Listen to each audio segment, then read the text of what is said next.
అందరికీ నమస్కారము. నాతోటి ఆడబిడ్డలకు, నాతోటి అన్నదమ్ములకు, అక్క చెల్లెలకు అందరికీ ఈ 55 డివిజన్ తరపున నేను అందరికీ ఒక మహిళగా అందరికీ పాదాభివందనాలతోటి నమస్కారం చేస్తున్నాను.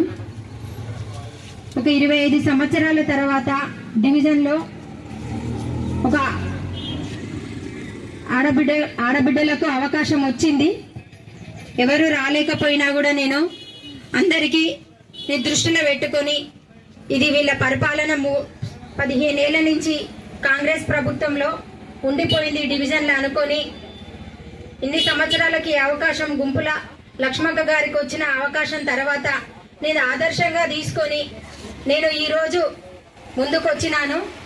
ఈ డివిజన్ ప్రజలందరూ నన్ను వాళ్ళ శక్తి సామర్థ్యాలతోటి వాళ్ళ బలాలతోటి నన్ను ఒక ఆడబిడ్డగా గుర్తించి ముందుకొచ్చి ఈ కారు గుర్తుతోటి కేసీఆర్ గారి అభివృద్ధిని మనమందరం గుర్తుంచుకొని ఆయన ఆడబిడ్డలకి కానీ సింగరేణి ఉద్యోగాలకు కానీ అందరి బిడ్డలని సమానంగా చూసుకుంటూ వాళ్ళ పెళ్ళిళ్ళైనా అందరికీ ఒక ఇంటి పుట్టింటిచ్చే కష్టము ఇచ్చి మనకందరికీ మనిషికి 1,00,000 రూపాయలు కానీ పిల్లలు డెలివరీలు అయినప్పుడు కానీ అన్నదమ్ములు లేని వాళ్ళు, తల్లిదండ్రులు లేని వాళ్ళను ఒక తండ్రిగా ఒక పుట్టింటిలాగా మనందరినీ ఎన్నో విధాలుగా చూసుకున్న వ్యక్తి.